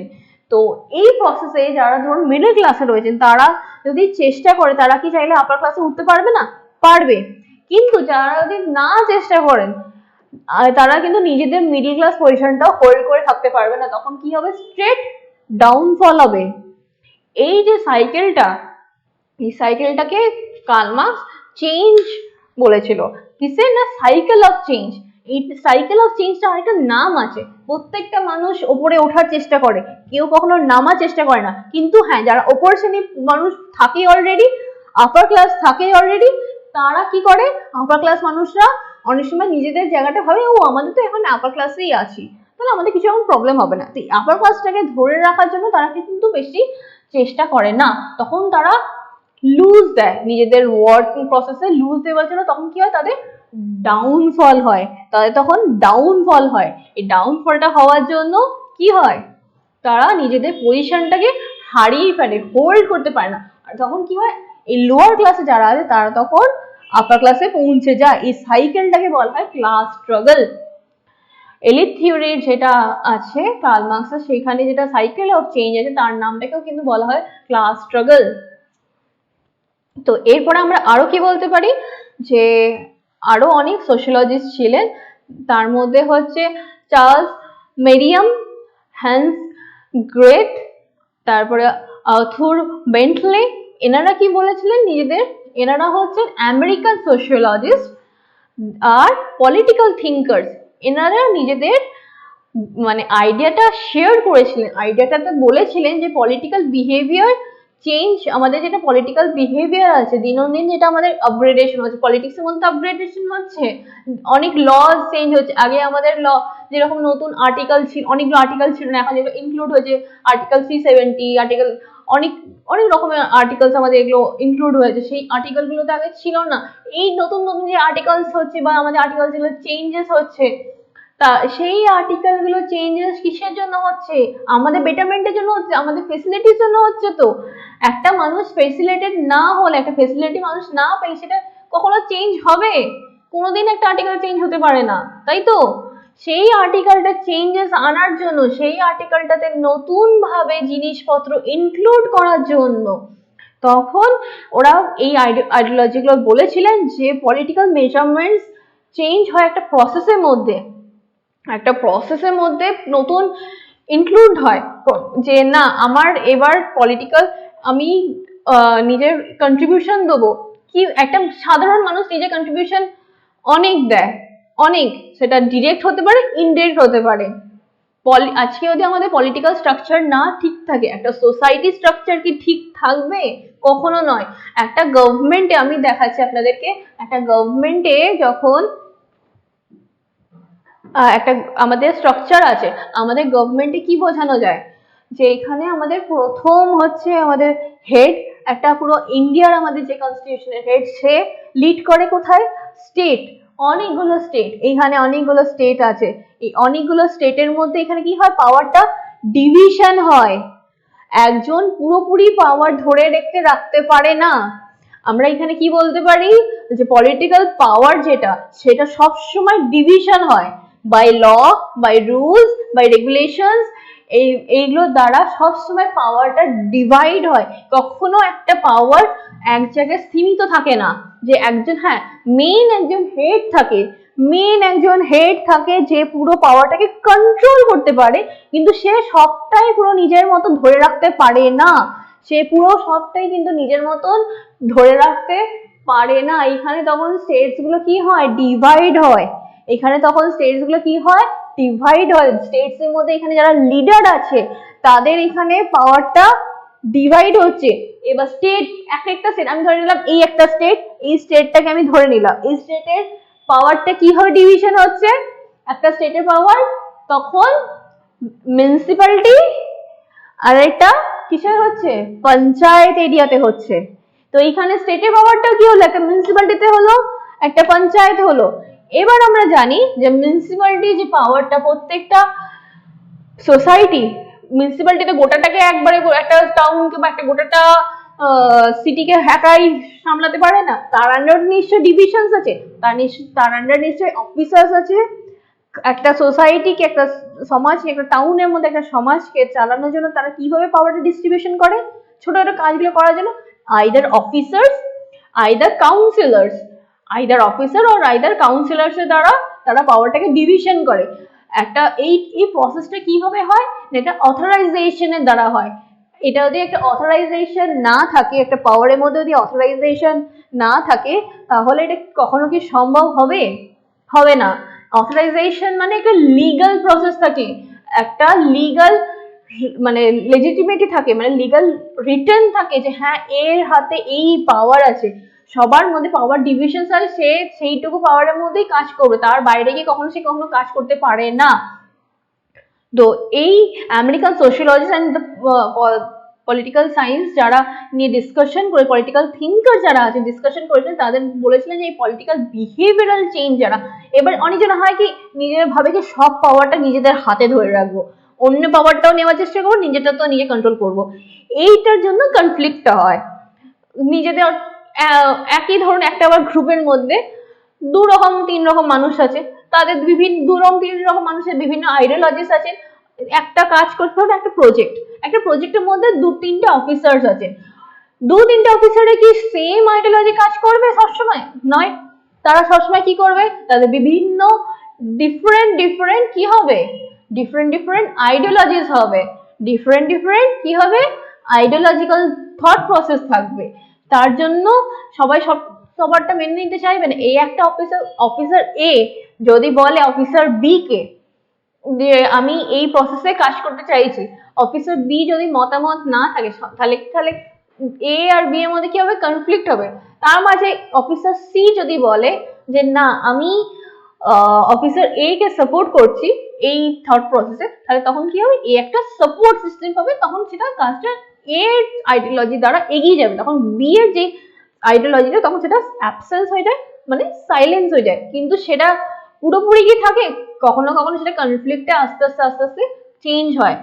এটা ডমিনেন্সি, কখনো কখনো আবার ডমিনেন্সির জন্য চেঞ্জ হয়। ডমিনেট মানে শাসনের জন্য। তো এর প্রসেসটাকে আমরা আরো কি বলতে পারি, আর একটা প্রসেসে চেঞ্জ হয়, সেটা হচ্ছে প্রসেস অফ মেজারমেন্টস। সেই মেজারমেন্টস প্রসেসের জন্য আমাদের পলিটিক্যাল অ্যাফেয়ার্স যেগুলো আছে সেগুলো ইনফ্লুয়েন্স হয়। ইনফ্লুয়েন্স কখনো রাইট প্রসেসে হতে পারে, থিঙ্কিং প্রসেস যেটা আমরা বলি, থিঙ্কিং প্রসেস কখনো রাইট ফর্মে হতে পারে, কখনো এক্সাক্ট সেই ডিরেক্ট রাইট ফর্মে হয় না, কখনো ইনডিরেক্ট ভাবে হয়। এটা সবসময় পলিটিক্যাল থটস যেগুলো আছে সেটা ম্যাক্সিমাম বাই অবজারভেশন আছে, দেখে হয়, আর বাই ইনফ্লুয়েন্স হয়। আমরা ইনফ্লুয়েন্স না হয়ে পলিটিক্যাল অ্যাফেয়ার্স গুলো কি করে ভাগ নেবো, আমরা কি করে পার্ট নেবো, রাইট? তো এটা বাই ইনফ্লুয়েন্সের দ্বারা হয়। তো নেক্সট আমাদের টপিক হচ্ছে the sociology of political, the scope, যেটা আমাদের পলিটিক্যাল স্কোপ আর তার একাডেমিক ডিসিপ্লিনস। মানে আমরা বলতে পারি the scope of political sociology as an academic discipline. এর আন্ডারে আমরা কি বলতে পারি, একাডেমিক ডিসিপ্লিন বলতে কি বোঝো? পলিটিক্যাল সোশিওলজির যে স্কোপটা, আমি পলিটিক্যাল সোশিওলজিতে কি বলে দিলাম, রাষ্ট্র সমাজবিজ্ঞান তো কি বলে দিলাম, রাষ্ট্র সমাজবিজ্ঞানের আন্ডারে আমাদের 8 রকম টাইপ ডিভাইড আছে। 8 রকম টাইপের ডিভিশন কি কি আছে? প্রথম হচ্ছে পাওয়ার, তারপরে হচ্ছে অথরিটি, থার্ড হচ্ছে elite theory and the concept of elitism, fourth হচ্ছে পলিটিক্যাল কালচার, ফিফথ হচ্ছে পলিটিক্যাল সোশ্যালাইজেশন, সিক্সথ হচ্ছে পলিটিক্যাল পার্টিসিপেশন, সেভেন্থ হচ্ছে বিউরোক্রেসি, এইথ হচ্ছে linkage between political behaviour and sociological framework. তো এইটা হলো 8টা আমাদের ডিভিশন। 8টা ডিভিশনের মধ্যে আমরা কি বুঝতে পারি, তাহলে আমরা প্রথমে জানতে হবে প্রত্যেকটা ডিভিশন কি কি প্রসেসে ওয়ার্ক করে, রাইট? তো প্রসেস হলো প্রথমটা কি আছে, পাওয়ার, পলিটিক্যাল পাওয়ার অর সোশিয়োলজিক্যাল পাওয়ার। আমরা পাওয়ার বলতে এখানে কি বুঝি, কেউ বলতে পারবে? পাওয়ার বলতে আমাদের এখানে কি বোঝানো হয়, মানে একটা মানুষের কন্ট্রোল করার এবিলিটি, তার একটা অন্য মানুষদেরকে মানে কন্ট্রোল, নিজেদের হাতে নিজেদের বশে ধরে রাখার যে এবিলিটিটা, বা তাদেরকে ডিরেকশন দেওয়া বা তাদেরকে চালানো করার যে হাতে যে ইয়েটা দেওয়া থাকে, এবিলিটিটা দেওয়া থাকে, সেটাকে বলা হয় পাওয়ার। এই পাওয়ারটা কখনো কখনো লিগালি হয়, কখনো ডিরেক্ট হয় না। লিগালি মানে সেটা ডিরেক্ট হয়, আর কখনো কখনো পাওয়ারটা ইনডিরেক্ট হয়। তারপরে এটা বলা হচ্ছে নেক্সট হচ্ছে অথরিটি। অথরিটিটা আমরা কি বলতে পারি, অথরিটি এখানে বলতে আমরা কি বোঝো না, অথরিটি বলতে এখানে বোঝানো হচ্ছে এটা আমাদের লেজিটিমেট পাওয়ার, মানে একদম যেটাতে প্রপার মেনশন করা রুলস রেগুলেশনস রয়েছে, কার আন্ডারে না কনস্টিটিউশনের আন্ডারে, আমাদের প্রপার গভর্নমেন্ট যেটা আমাদের অ্যাপ্রুভ করে দেবে, সেই ধরনের পাওয়ার গুলোর কথা এখানে অথরিটিতে বলা হয়েছে। অথরাইজ পাওয়ার মানে হচ্ছে ধরো একটা অফিসার যখন তার পজিশন হোল্ড করছে, তাকে সেটা গভর্নমেন্ট কি করেছে, লিগালি পাওয়ারটা হাতে দিয়েছে তাকে কন্ট্রোল করার জন্য, রুল করার জন্য, আর তার যা যা সেই সেক্টরের আন্ডারে তার যা যা প্রবলেম হচ্ছে সেইগুলোকে রিসলভ করার জন্য, সেগুলোকে দেখে অ্যানালাইজ করার জন্য, অ্যানালাইজ করে যা যা প্রবলেম আছে সেগুলোকে শর্ট আউট করার জন্য, যেগুলো প্রবলেম নেই সেগুলোকে আগে এগিয়ে যাওয়ার জন্য, সেগুলোকে ইনফ্লুয়েন্স করার জন্য, সেগুলোকে তারা যাতে সেই অফিসারটা নিজে কন্ট্রিবিউশন করতে পারে, তার সেই অথরাইজেশন পাওয়ারটা দেওয়া আছে। আর যেগুলো প্রবলেম আছে শর্ট আউট করে সেই প্রবলেমগুলোকে মেনটেন করে নিজের ঠিক প্রপার একটা প্রসেস হয়, একটা প্রবলেম হলে একটা কিছু জিনিস জানতে বলে যে হ্যাঁ এটা প্রবলেম হয়েছে, তার তো একটা প্রপার প্রসেস আছে, একটা প্রপার ওয়ে আছে সেটা সলভ করার জন্য। সেটা লিগালাইজ ওয়েতে হয়, সেটা সবসময় লিগালাইজ ওয়েতে হয়। কখনো কখনো ম্যাক্সিমাম পজিশনে সেটা রিটেন হয়, কখনো কখনো সেটা আনরিটেন হয়, মৌখিক হয় অনেক সময়। কিন্তু ম্যাক্সিমাম অথরাইজেশন পাওয়ার, এটা সবসময় অথরাইজেশন মানে অথরিটি মানে লিগালি রিটেন পাওয়ার, লেজিটিমেট পাওয়ার, অ্যাকচুয়াল পাওয়ারটা রিটেন হবে। তারপরে নেক্সট হচ্ছে নাম্বার 3 হচ্ছে elite theory and the concept of elitism. তো কনসেপ্ট অফ এলিটিজম আমরা এখানে কি বলতে পারি? এইখানে বলতে পারি এলিট থিওরি মানে কি। এলিট থিওরি আমি কি বলেছি, কার্ল মার্কস বলেছে নিজে এলিট থিওরিতে যে ইকুয়াল পাওয়ার ডিস্ট্রিবিউট করা নেই, নিজের পাওয়ার গুলো একই সাথে একইভাবে ডিস্ট্রিবিউট ইকুয়ালি করা নেই। হাতে যে মানে শক্তিটা, যে একটা কন্ট্রোলিং ইউনিটটা দেওয়া আছে, সেই কন্ট্রোলিং ইউনিটটা একভাবে একই জনের মানে ইকুয়াল ভাবে ডিস্ট্রিবিউট করেন, একই হাতে দেওয়া নেই।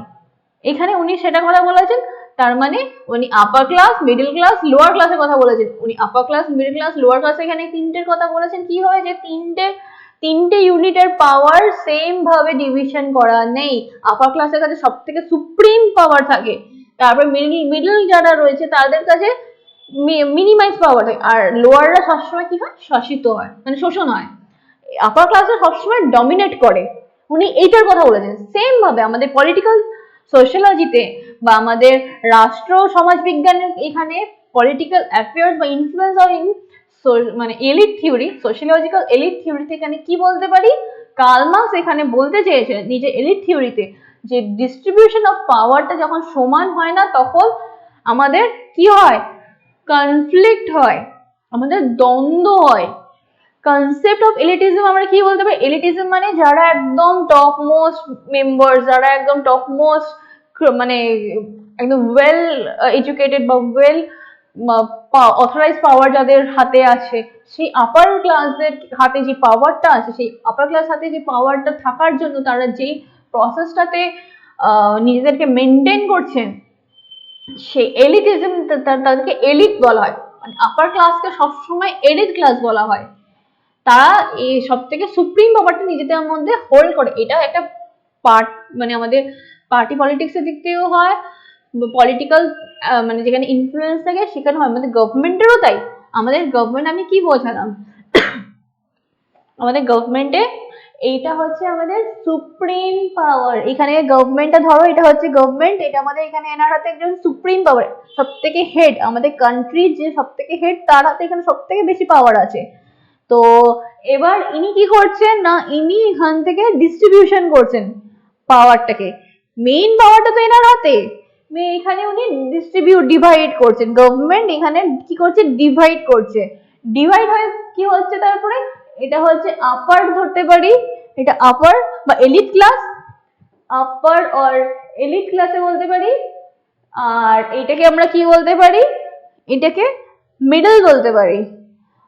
মিডল পলিটিক্যাল অ্যাফেয়ার্স এর মধ্যে যারা পড়ে তাদের কথা বলতে পারি, যাদের হাতে সম্পূর্ণ পাওয়ারটা নেই, পাওয়ার আছে বাট সম্পূর্ণভাবে নেই। তারা স্টেপস নিতে পারে, কিন্তু তাদেরকে স্টেপস নেওয়ার জন্য সুপ্রিম পাওয়ারের কাছ থেকে পারমিশন নিতে হয়। সুপ্রিম পাওয়ারের কাছ থেকে পারমিশন না পেলে তারা কখনো পুরোপুরি স্টেপস নিতে পারে না। তাদের হাতে যেটুকু পাওয়ার দেওয়া আছে সেইটুকু নিতে পারে। আর তারপরে কারা আসছে, তারপরে আসছে লোয়ার, মানে অনেকজন, মানে ম্যাক্সিমাম নিচে যারা লোয়ার হয় তারা কি হয়, শোষণ হয়। মানে এদের উপরে অ্যাকচুয়াল চালানো হচ্ছে, এদের উপরে পলিটিক্যালি অ্যাকচুয়াল চালানো হচ্ছে। লোয়ারটাকে জানেন আমাদের সমাজে কখন ধরা হয়, লোয়ারটাকে আমাদের ম্যাক্সিমাম আমাদের মানুষদেরকেই ধরে। আমাদের নর্মাল যারা ইন্ডিভিজুয়াল আছে সোসাইটিতে, প্রত্যেকটা নর্মাল মানুষ আছে, তাদেরকে এই লোয়ার পজিশনে ধরা হয়। এই লোয়ার পজিশনে আমাদের নর্মাল মানুষদেরকে ধরা হয়। আমাদের এই পজিশনটাতে পড়ে হচ্ছে মিডল পজিশনসে পড়ে হচ্ছে আমাদের অফিসার্সরা পড়েন, আমাদের বলতে পারেন তারও মাঝে একটা ভাগ হয় আসলে। এইখানে আমাদের অফিসার্সদের উপরে এই জায়গাটাতে পড়ে হচ্ছে আমাদের ধরুন স্টেট, আমাদের যে স্টেট হেড আছে, স্টেট হেড এখানটা পড়ে। তার উপরে একদম হচ্ছে আমাদের গভর্নমেন্ট কনস্টিটিউশন, যে একদম সব থেকে হেড তার পড়ছে, সুপ্রিম যাকে ধরা হয়। এইভাবে এলিট থিওরি ডিভিশনের কথা এখানে বলা হয়েছে। নাম্বার 4 হচ্ছে পলিটিক্যাল কালচার। কালচার বলতে কি বুঝি, আমরা কালচার বলতে এখানে বোঝানো হয় যে আমরা প্রত্যেকটা মানুষের কতটা ইনফ্লুয়েন্স হচ্ছে, প্রত্যেকটা মানুষের কতটা আমরা স্টেপস নিচ্ছি। এখানে প্রত্যেকটা মানুষের সেই স্টেপস এর কথা বলা হয়েছে যে বিভিন্ন প্রজাতি জাতির মানুষ একসাথে থাকছি, বিভিন্ন প্রজাতি জাতির মানুষ একসাথে কি করে লিড করছি, সেই লিডিং প্রসেসটাকে এখানে একসাথে অনেকগুলো কমিউনিটি মানুষ, অনেকগুলো ধরুন অনেক কমিউনিটি, মুসলিম, এটা হিন্দু, এটা খ্রিস্টান, তাদের নিজস্ব বিলিভস আছে, নিজস্ব নর্মস আছে, রুলস আছে, তাদের নিজস্ব প্রথা আছে, সেই প্রথাগুলো নিজেদের বিভিন্ন জাতি প্রজাতির নিজেদের মধ্যে কি করছে তারা পালন করে চলছে।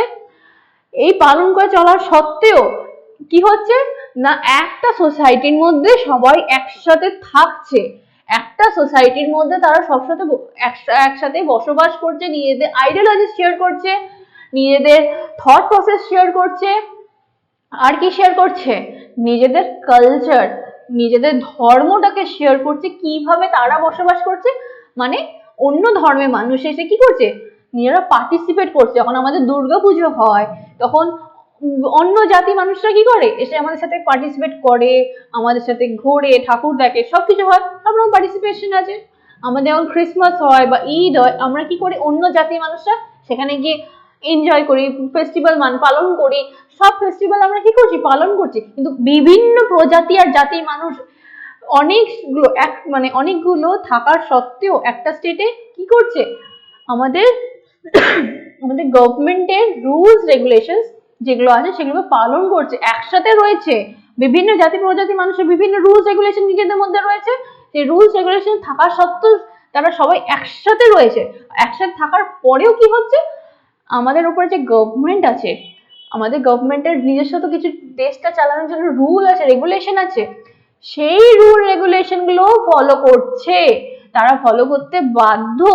আমাদের গভর্নমেন্ট কনস্টিটিউশনের আন্ডারে ফলো করতে বাধ্য। কোনো হটকে কোনো অন্য কোনো কমিউনিটি বলতে পারে না যে আমি গভর্নমেন্টের রুল মানবো না, আমি আমার নিজের কমিউনিটির রুল যেরকম পারছে চালাবো, এটা কখনো হয় না। একটা কান্ট্রিতে সবসময় নিজের ডিরেকশন থাকে, নিজের একটা স্ট্রাকচার থাকে রুলস রেগুলেশনে, যেগুলো সবাইকে মেনে চলতে হয়, যেটা ইকুয়াল ফর অল, সবার জন্য মেনে চলতে হয়। যেরকম আমাদের প্রত্যেক কমিউনিটির যতই মানুষ আলাদা আলাদা আমাদের কমিউনিটি থেকে প্রত্যেক যতই রিলিজিয়ান ডিফারেন্সেস থাকুক না কেন, ক্লাস ডিফারেন্সেস থাকুক না কেন, আমাদের সমাজের যত ক্লাস স্ট্রাকচার সবকিছু ডিফারেন্সেস থাকুক না কেন, ডিফারেন্স থাকার পরেও আমাদের গভর্নমেন্ট আছে যে আমাদের ইকুয়াল রাইটস দেয়, ইকুয়াল ফ্রিডম দেয়, এইগুলো একটা রুলের মধ্যে পড়ে। তো এই রুলটা সবাইকে মেনে চলতে হয়। তারপরে কি পড়ছে আমাদের পলিটিক্যাল সোশ্যালাইজেশন পড়ছে। পলিটিক্যাল সোশ্যালাইজেশনের মধ্যে আমরা কি বলছি যে না পলিটিক্যাল সোশ্যালাইজেশনে আমরা যখন সোসাইটিতে আমাদের অ্যাডাপ্ট করছি, আমাদের নিজস্ব কিভাবে চালাবো নিজস্ব কাজ, এই অ্যাডাপ্টেশনটা থট প্রসেসে ইনক্লুড করছি। তারপরে আমাদের যখন নিজস্ব সমাজে আমরা প্রত্যেকজন ইনফ্লুয়েন্স হয়ে নিজের ব্যক্তিগত ইনফ্লুয়েন্স হয়ে আমরা যখন পার্ট নিচ্ছি পলিটিক্যালে, তখন সেটা পলিটিক্যাল সোশ্যালাইজেশন বলছে। কিসের জন্য ইনফ্লুয়েন্স হয়েছে না ডেভেলপমেন্টের জন্য। তারপরে নেক্সট হচ্ছে number 6 political participation. Political participation আমরা কি বুঝি? পলিটিক্যাল পার্টিসিপেশন আমরা বুঝি যে প্রত্যেকটা ইন্ডিভিজুয়াল যখন আমাদের সমাজে প্রত্যেকটা ইন্ডিভিজুয়াল যখন নিজস্ব পার্টিসিপেট করছে, নিজস্ব অংশগ্রহণ করছে। আমরা সব থেকে বেস্ট এক্সাম্পল কি বলতে পারি যে আমরা এখন নিজেরা ভোটিং যখন ইলেকশন যখন আমরা নিজেরা এতটাই স্বাধীন যে আমাদের নিজস্ব লিডার চুজ করতে পারি, তাই তো? আমরা বাই ভোটিং সিস্টেম ইলেকশনের জন্য প্রত্যেকটা ইন্ডিভিজুয়াল যাই ভোট করিয়ে নিজস্ব পছন্দের লিডার চুজ করার চেষ্টা করি, এইটাকে বলা হয় পার্টিসিপেশন। আমি একটা এক্সাম্পল দিলাম, বাই ভোটিং সিস্টেম হতে পারে, বা আপনি ধরুন কোনো কাজ হচ্ছে সেই কাজের সময় আপনি গিয়ে পার্টিসিপেট করলেন, সেটা নিশ্চয়ই কোনো আমাদের ভালোর জন্য সেটা নিচ্ছেন পার্ট, যাতে ডেভেলপমেন্ট হয় তার জন্য নিচ্ছেন। তো সেই পার্টটা নেওয়ার জন্য সেই পার্টটা নেওয়ার জন্য আপনাদের কি হচ্ছে বেটারমেন্ট হচ্ছে, আপনাদের থিঙ্কিং হচ্ছে। প্রথমে পার্টিসিপেশন নেওয়ার জন্য কি করি তার আগে আমরা দেখি যে কে আমাদের জন্য ভালো, কে আমাদের জন্য খারাপ, কোন প্রসেসটা গেলে আমাদের জন্য ভালো হবে, কোন প্রসেসটা আমাদের জন্য গেলে খারাপ হবে, দেখি, অবজার্ভ করি সেটা। তারপরে সেটা কি করি থিঙ্ক করি, ইমাজিনেশন করি, ইমাজিনেশন করার পরে সেটা কি করি অ্যাপ্লাইড প্রসেসে যাই। এই অ্যাপ্লিকেশন প্রসেসটা যখন হয় সেটা কি হয়, অ্যাজ এ রেজাল্ট হয়ে বেরোচ্ছে। তো এইটাই পলিটিক্যাল পার্টিসিপেশন হচ্ছে। তারপরে কি হচ্ছে, বিউরোক্রেসি। বিউরোক্রেসি আমাদের নেক্সট নাম্বার 7 নম্বর পয়েন্ট। বিউরোক্রেসি বলতে এখানে কি বোঝো, এটা হচ্ছে একটা আমাদের স্ট্রাকচার যেখানে পলিটিক্যাল মুভমেন্টস গুলো প্রত্যেকটা একটা ক্লাসিফিকেশন দ্বারা হয়। তারপরে নাম্বার 8 আমরা কি বলতে পারি, linkage between political behaviour and sociological framework. Political behaviour মানে একটা পলিটিক্যাল যে হেড সে কিভাবে আমাদের সোসাইটিকে, একটা যখন আমরা ইলেকশন প্রসিডিউরের দ্বারা পৌঁছাচ্ছি, প্রসিডিউরটা হচ্ছে, তারপরে কি হয়, তারপরে ইলেকশন কমপ্লিট হয়ে গেলে ইলেক্টেড যে মেম্বারটাকে আমরা ইলেক্ট করতে চেয়েছিলাম সেই মেম্বারটা কি হয়, সে নিজের মানে নিজের পজিশনস পায়, নিজের পাওয়ার পায়, নিজের হাতে অথরিটি পায়। অথরিটি এন্ড পাওয়ার পাওয়ার জন্য তখন কি করে, সে অ্যাকচুয়াল দ্য বিহেভিয়ার তখন আমরা অবজার্ভ করি যে আমরা যেগুলো চেয়েছিলাম তার কাছ থেকে, বা ভোটিং এর আগে যে জিনিসগুলো সে আমাদেরকে প্রমিস করেছিল যে হ্যাঁ আপনারা এই কাজ করে দেবো আপনাদের জন্য এই ফেসিলিটিস সুবিধা সুযোগ করে দেবো, বা আপনাদের যে প্রবলেম হচ্ছে সেগুলোকে আমরা ফিগার আউট করে দেবো, সেই ফিগার আউট করার জন্য যে প্রসেসটা আছে সেটা আদেও সে ফলো করছে না ফলো করছে না, আমাদের বেটারমেন্টের জন্য সে কি আদেও আমাদের কাজ করছে কি করছে না, এইটা হচ্ছে পলিটিক্যাল বিহেভিয়ারের দ্বারা আমরা তখন বুঝতে পারি। আর সোশিওলজিক্যাল ফ্রেমওয়ার্ক বলতে কি বুঝি না, সোশিওলজিক্যাল ফ্রেমওয়ার্ক এখানে একটা জিনিস বোঝানো হয় যে আমরা নিজেরা কতটা নিজেদের মেনটেন করে রাখতে পারছি, সেই ধাঁচাটার মধ্যে কতটা আমরা মেনটেন করে রাখতে পারছি, যে তখন সে কাজ করছে যদি দেখি হ্যাঁ করছে ভালো, না করছে তো আমরা সেটার জন্য স্টেপস আছে, কিন্তু হ্যাঁ এটা স্লো ওয়ার্ক প্রসেস হয়, আবার সে এখন আবার নেক্সট ইলেকশন হবে তখন আমরা নেক্সট স্টেপ নেবো, এটা স্লো ওয়ার্ক প্রসেস হয়, এটা বাই অবজারভেশন হয় অ্যান্ড বাই আফটার অবজারভেশনের পর যে আফটার রেজাল্ট হয় তার দ্বারা আমরা বুঝতে পারি। তো এই ছিল ইউনিট 1। নেক্সট হচ্ছে ইউনিট 2।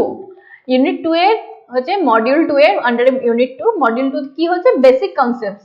ইউনিট 2 হচ্ছে power and authority. Power and অথরিটির মধ্যে আমরা কি চেয়েছি এখানে চ্যাপ্টারে, meaning and the types of influences.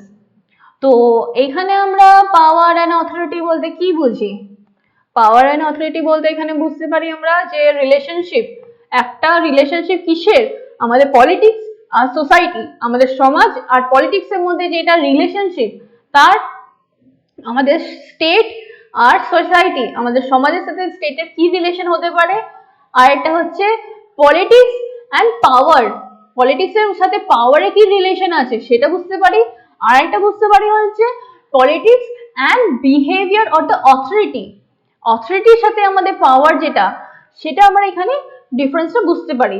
এটা রিলেশনটাকে আমরা এখানে বোঝার জন্য এখানে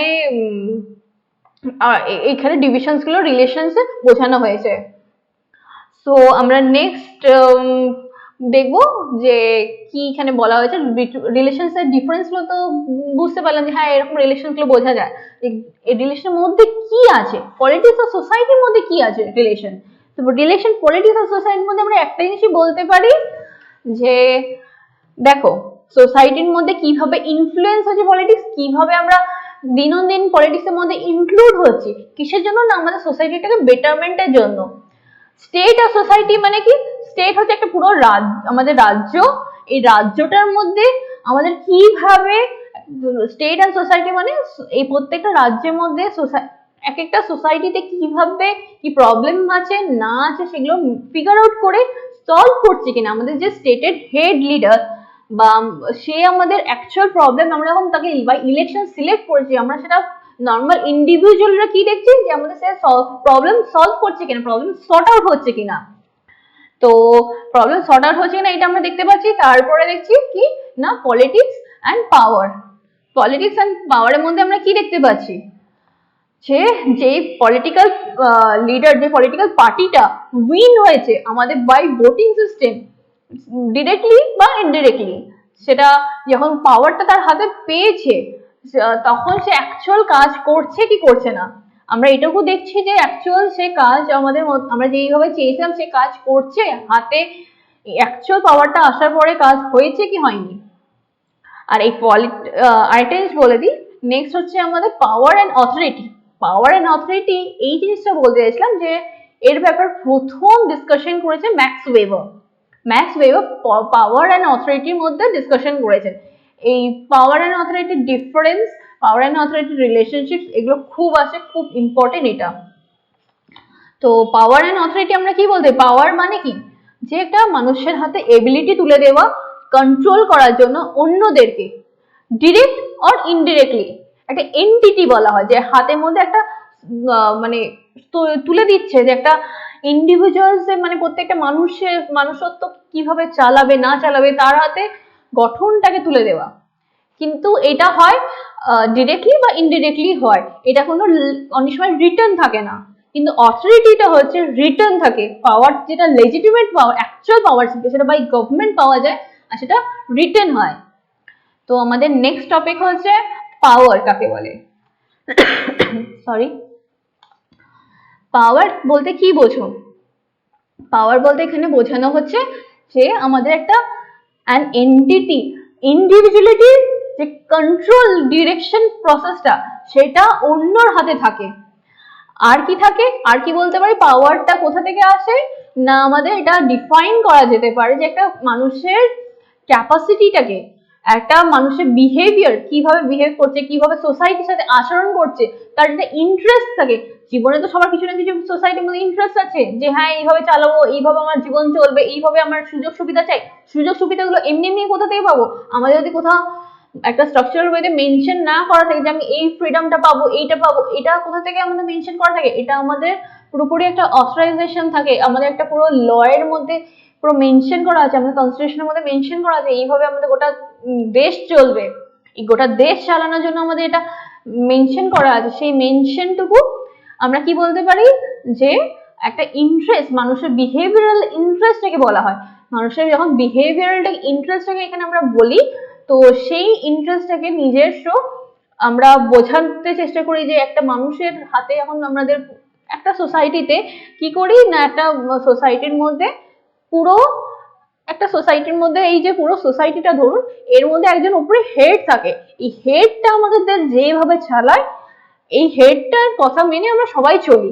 তো এর হাতে আমরা কি করেছি, আমরা বাই ইলেকশনের দ্বারাই তো আমরা চুজ করেছি, বাই ইলেকশনের দ্বারাই তো আমরা যারা মানুষ আছি, আমরা মানুষরা কি করেছি, এই হেড যে এখানে আছে, এই হেডের মানুষটাকে আমরা বাই ইলেকশন কি করেছি, নিজেরাই তো চুজ করেছি। আমরা যদি নিজেরা এখানে চুজ না করতাম তাহলে কি সে হেড হতে পারতো না। তো আমরা বাই ডিরেক্টলি অর ইনডিরেক্টলি হাতে পাওয়ারটা তুলে দিয়েছি। আর এটার ব্যাপারে আরো ডিটেলসে ডিসকাশন করেছেন কে, প্রফেসর A.K. মুখোপাধ্যায়। তিনি কি বলেছেন, এখানে আমরা ন্যাচারাল অ্যাসপেক্টস তিনি বলেছেন যে লিমিটেড সাপ্লাই রিসোর্স দেওয়া হয়, একটা মানুষের যে ডিমান্ডটা থাকে সেই লিডারটা যতটা দেওয়ার কথা তার থেকে কিছু অনেক সময় কম দেয়, লিমিটেড ভাবে দেয়। আর এটা কি হয়, আমাদের যে মানুষটাকে সিলেক্ট করছে সেটা সবসময় দেখতে হবে যে স্কিল আছে কিনা, মানে প্রপার স্কিলস আছে কিনা। অনেক সময় হয় কি, সেই মানুষটা প্রপার স্কিলস না থাকার জন্য, ল্যাক অফ স্কিলস থাকার জন্য, প্রপার নলেজ না থাকার জন্য সে কিন্তু প্রপার পাওয়ারটাকে ইউটিলাইজ করতে পারে না, মেনটেন করতে পারে না। আরেকটা কি হয়, lack of incentives or motivation of people, এমন পিপলের মধ্যে মোটিভেশন ঠিক করে আনতে পারে না যে কিভাবে সেই সমাজটাকে কাজে লাগাবে, সমাজের প্রত্যেকটা মানুষকে কাজে লাগাবে, সেটা করতে পারে না। আর একটা কি দেখতে পারি, নেচার অ্যান্ড সোশ্যাল এন্ডোর্সমেন্ট, মানে আমাদের ন্যাচারাল সোসাইটির সাথে আমরা কি করে নিজেদের আপগ্রেডেশন করতে পারি, আমাদের সমাজে যে আমাদের ন্যাচারাল প্রসেস আছে, মানে আমাদের ইকোলজিক্যাল প্রসেস বলো বা এনভায়রনমেন্ট প্রসেস, সেইটাকে আমরা কতটা ঠিক রাখতে পারছি, সেটার দিকেও কি আদৌ আমাদের পলিটিক্যাল পাওয়ার লিডার দেখছে, সেটাও মানে প্রপার একটা স্ট্রাকচার দিতে পারছি কিনা, সেটা আমাদের A.K. মুখোপাধ্যায় বলেছেন। এই পাওয়ারের টাইপস আছে কিছু। টাইপস বলতে কি বোঝানো হয়, একটা হচ্ছে রেশনাল, একটা হচ্ছে বিহেভিয়ারাল, একটা হচ্ছে সিচুয়েশনাল। রেশনাল বলতে কি বলতে পারি, যেই পাওয়ারটা সবসময় মানে প্রপার ভাবে কাজে লাগে না, অনেক সময় এটা আইসোলেশন প্রসেস চলে যায়। মানে এক্সারসাইজ যেটা হয়, no one can exercise power in isolation. একটা পাওয়ারটা যেটা আছে সেটা সবসময় অনেকজন ভাবে কি লুকিয়ে রাখবো, কাজ পুরোপুরি হবে না, অনেক কিন্তু পুরোপুরি এরকম লুকিয়ে রেখে পাওয়ারটাকে কাজ কি চলে না, প্রপার এক্সারসাইজ করতে, প্রপার কাজ করতে পারে। সেটা কেউ লুকিয়ে না রেখে আইসোলেশন মানে হাইড না করে পাওয়ারটা যেন প্রপার কাজ লাগাতে পারে, এইটাকে বলা হয় রেশনাল। সরি। তারপর বিহেভিয়ারাল কি বলা হয়, যে এখানে বিহেভিয়ারালে অ্যাকশনস আর তার বিহেভিয়ার, মানুষ যারা আছে তাদের মধ্যে কি কি এফেক্ট পড়ছে অ্যাকশনের দ্বারা, তার আচার আচরণের দ্বারা। আর এটা কার দ্বারা হচ্ছে, যে কিভাবে সে চালাচ্ছে, যে একটু লিডার বিহেভিয়ারটা বা অ্যাকশন রিয়াকশন যেটা পাচ্ছে, এটা আউটকামটা কার কাছ থেকে পাচ্ছে, মানুষ যারা সিলেক্ট করেছে কাকে, মানুষরা সিলেক্ট করেছে তাদের প্রধান লিডারকে, সেই লিডারের কাছ থেকে কিরকম বিহেভিয়ার পাচ্ছে, কিরকম আচার আচরণ পাচ্ছে, তাদের সেই বিহেভিয়ারের জন্য সেটা কি হচ্ছে, যে না তাদের প্রপার বিহেভিয়ারের জন্য তারা বুঝতে পারছে যে হ্যাঁ আমাদের কি ঠিকঠাক কাজ হচ্ছে কিনা, তারা আমাদের লিডার আমাদের কাজ শুনছে কিনা, প্রপার ভাবে তারা দেখছে যে আমাদের লিডার আমাদের সাপোর্ট করছে কিনা। আর সিচুয়েশনাল কি বলতে পারি, যে পাওয়ারটা রিলেশন বোঝাচ্ছে, পাওয়ার রিলেশন কিসের, যে কনস্ট্যান্ট হচ্ছে কিনা, যে একটা মানুষ যদি ঠিকঠাক কাজ না করে তার পাওয়ারটা কি কনস্ট্যান্ট থাকবে, আমরা মানুষরা যারা ইন্ডিভিজুয়াল আছে তার হাতে কি পাওয়ারটা সবসময় কনস্ট্যান্ট ভাবে রেখে দেবো, না, তাহলে এটা চেঞ্জ হতে পারে, সেই যদি ঠিকঠাক না কাজ করে পাওয়ারটা তাহলে চেঞ্জ হয়ে অন্যের হাতে যেতে পারে। তারপরে নেক্সট টপিক হচ্ছে অথরিটি। অথরিটি আমি বললাম কি, পাওয়ার আর অথরিটি ব্যাপারে প্রথম কথা বলেছেন ম্যাক্স ওয়েবার। তো এখানে আমরা কি বলতে পারি, অথরিটি মানেটা কি, অথরিটি মানে হচ্ছে সোশ্যালি অ্যাপ্রুভড অর লেজিটিমেট পাওয়ার, মানে যেখানে অ্যাপ্রুভাল আছে, গভর্নমেন্টের ইনফ্লুয়েন্স আছে, লিগাল ইনফ্লুয়েন্স আছে, সেই সব মানুষগুলোর আর সেই গ্রুপটার মধ্যে ঠিকঠাক প্রসেস ভাবে মানে প্র্যাকটিস করা হচ্ছে কিনা, ঠিকঠাক সুবিধা সুযোগ দেওয়া হচ্ছে কিনা, কাদেরকে না, সোসাইটিকে, এইটা হচ্ছে অথরিটি, অথরাইজেশন অফ পাওয়ার। তো নেক্সট আমরা কি বলতে পারি, যে না এটার আমাদের সরি নেচার প্রসেস আছে, ন্যাচারাল প্রসেস আছে কিছু। তো অথরিটির মধ্যে ন্যাচারাল প্রসেস আমরা কি বলতে পারি, যে অথরিটিটা, এই যে পাওয়ারটা, সেটা রাইট অর মানে আমাদের ঠিকঠাক রাইট প্রসেসে পাচ্ছি কিনা, সেটা কিভাবে হয় না, আমাদের র্যাঙ্ক ডিস্ট্রিবিউশন থাকে। অথরিটি পাওয়ারের মধ্যে না সবসময় র্যাঙ্ক ডিস্ট্রিবিউশনস হয়, ডিভিশনস হয়। এবার দেখা হয় যে ধরো ঠিকঠাক যার পাওয়ারটা অথরাইজেশন ভাবে, ঠিকঠাক রুলস রেগুলেশন ভাবে লিগালি ডিস্ট্রিবিউট করা আছে কিনা, সে সেই পাওয়ারটাকে ঠিকঠাক ইউজ করছে কিনা, ইউটিলাইজ করছে কিনা, যদি না করে সেটাকে ভায়োলেশন, মানে সেটাকে না পালন করার জন্য, ভায়োলেট করার জন্য সেটাকে কি করা হয়, পানিশ করা, সেই মেম্বারটাকে কি করা হয়, পানিশ করা হয়। তাহলে কি বলতে পারি, অথরাইজেশন যে পাওয়ারটা, মানে অথরিটি হচ্ছে একটা পাওয়ার আর একটা রাইট, পাওয়ার আর একটা রাইট, সেটা লেজিটিমেট ভাবে পাওয়া যায়, লিগালি পাওয়া যায়। বিকজ কেন না, র্যাঙ্কে দ্বারা পাওয়া যেতে পারে, অথবা যেটা অফিস ইস্যুস আছে, মানে আমাদের ধরো অফিসের ডিভিশনস আছে, বা ধরো আমাদের যেটা গভর্নমেন্টাল ডিভিশনস আছে, সেই ডিভিশনস এর দ্বারা আমরা জানতে পারি। আর সেখানে যদি কোনো উল্লঙ্ঘন কেউ করে, যদি না শুনতে চান, ঠিকঠাক না মানে, তাহলে সেটার জন্য পানিশমেন্টসও আছে, তার আবার লিগাল প্রসিডিওরস আছে। তো এই টাইপস কি কি আমরা বলতে পারি, চ্যারিসমেটিক অথরিটি, ট্র্যাডিশনাল অথরিটি আর রেশনাল লিগাল অথরিটি। তো চ্যারিসমেটিক অথরিটিতে আমরা কি বলতে পারি, যে একটা প্রপার থট প্রসিডিওর আছে, যেখানে একটা প্রপার চ্যারিসমা আছে, অথরিটিটা মেনটেন করার জন্য, পাওয়ারটা লিগালি ঠিকঠাক ইউজ হচ্ছে কিনা সেটা দেখার জন্য। সেকেন্ড পয়েন্ট হচ্ছে ট্র্যাডিশনাল অথরিটি। ট্র্যাডিশনাল অথরিটির মধ্যে আমরা কি বলতে পারি, যে আগে একটা প্রসেসে আমাদের কি হতো, আমাদের সমাজটা, আমাদের সোসাইটিটা পালন করা হতো, আমাদের সমাজটাকে ঠিকঠাক একটা প্রসিডিওরে রুল করা হতো, আমাদের সমাজটা ঠিকঠাক প্রসিডিওরে কাজ করা হচ্ছে কিনা একটা ধরন ছিল, স্ট্রাকচার ছিল। আস্তে আস্তে আমাদের ইনফ্লুয়েন্স হচ্ছে কিসে, সায়েন্টিফিক্যালি। আমাদের এখন আমাদের সমাজে নতুন যেটা আরো ইনফ্লুয়েন্স হয়েছে সায়েন্টিফিক্যালি, কি, এআই, আর্টিফিশিয়াল ইন্টেলিজেন্স। আপনারা সবাই হয়তো শুনে থাকবেন, যদি একটু কেউ নিউজ ফলো করেন আপনারা একটু জানতে পারবেন যে আর্টিফিশিয়াল ইন্টেলিজেন্স ব্যাপারটা কি নতুন এসছে, আমাদের ইন্ডিয়া কিভাবে ডেভেলপমেন্টের দিকে এগোচ্ছে, আর আর্টিফিশিয়াল ইন্টেলিজেন্স আসার জন্য আমাদের কি কি সুবিধা সুযোগ হচ্ছে, আর কি কি ড্রব্যাকস আসছে। তো এর মধ্যে পলিটিক্যাল ইনফ্লুয়েন্স আছে। পলিটিক্যাল ইনফ্লুয়েন্স কেন আছে, যে আমাদের কনস্টিটিউশনাল যে ধাঁচাটা আছে, যে স্ট্রাকচারটা আছে, সেটার মধ্যেও এগুলো ইনক্লুড হচ্ছে। সায়েন্টিফিক্যালি ইনক্লুশন হচ্ছে বলে ট্র্যাডিশনাল চেঞ্জেস আসছে। আগে এক ধরনের আমাদের সমাজ চলতে থাকতো, একভাবে পলিটিক্যাল মানে প্রসিডিওর ছিল, অথরিটি মেনটেন করার জন্য একই মানে ধরুন কিছু রেকর্ড রাখতো। আগে রেকর্ড রাখার জন্য আমরা কি করতাম, খাতা কলমে আমরা রেকর্ড রাখতাম। এখন ম্যাক্সিমামটা কি হয়েছে, কম্পিউটারাইজড হয়ে গেছে। আমরা বাই কম্পিউটারাইজ ভাবে কি করছি না, আমরা সেটা রেকর্ড করে রাখছি। এখন অনেকটাই হয়ে গেছে যে অনেক জায়গায় যে মানুষ আগে কি করতো, বসে বসে লিখতো, রেকর্ড করতো, বা কম্পিউটারাইজ করার সময় মানুষ কাজ করতো। এখন তো সেটা আর্টিফিশিয়াল ইন্টেলিজেন্সই করে দিচ্ছে কাজ, আমাদের কাজটা ম্যাক্সিমাম আর্টিফিশিয়াল ইন্টেলিজেন্সই করে দিচ্ছে। তো এই মেশিন যখন আমাদের কাজ করে দিচ্ছে, সেখানে কি হচ্ছে, ট্র্যাডিশনাল যে প্রসেসটা আমাদের মানে অথরিটি একটা চালানোর জন্য, অথরিটি মানে কি একটা সংশোধন চালানোর জন্য, ইনস্টিটিউশনকে চালানোর জন্য, সেই প্রসিডিউরটা পুরোটা আস্তে আস্তে স্ট্রাকচারাল ভাবে চেঞ্জ হচ্ছে। এই চেঞ্জটাকে এখানে ট্র্যাডিশনাল অথরিটি বলা হয়েছে। তারপর থার্ড পয়েন্ট হচ্ছে রেশনাল লিগ্যাল অথরিটি।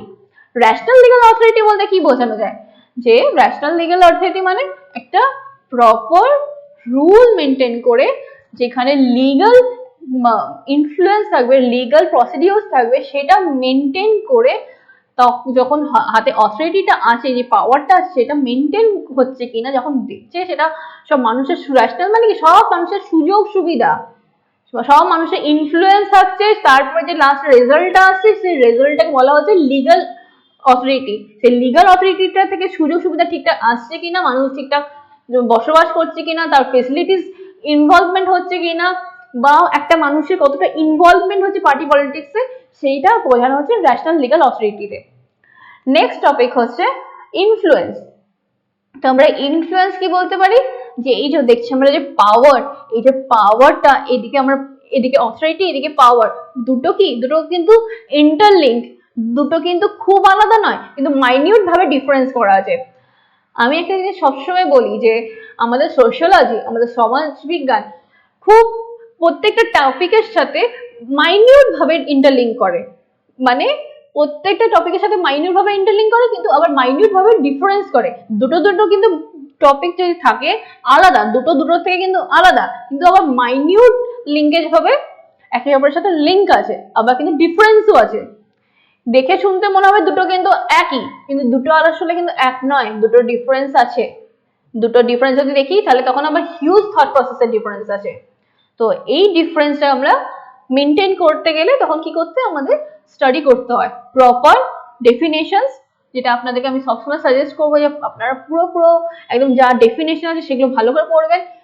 সবসময় প্রত্যেকটা অ্যান্সার, যে ছোট হোক বড় হোক, উইথ এক্সাম্পল দিয়ে লেখার চেষ্টা করবেন। আর পারলে আমি যেরকম আপনাদেরকে এরকম স্ট্রাকচার ভাবে দেখিয়ে দিচ্ছি, যদি ফিগার ড্র করতে পারেন তার সাথে, তার নাম্বার খুব ভালো আসে। তো ফিরে আসছে ইনফ্লুয়েন্স কাকে বলে।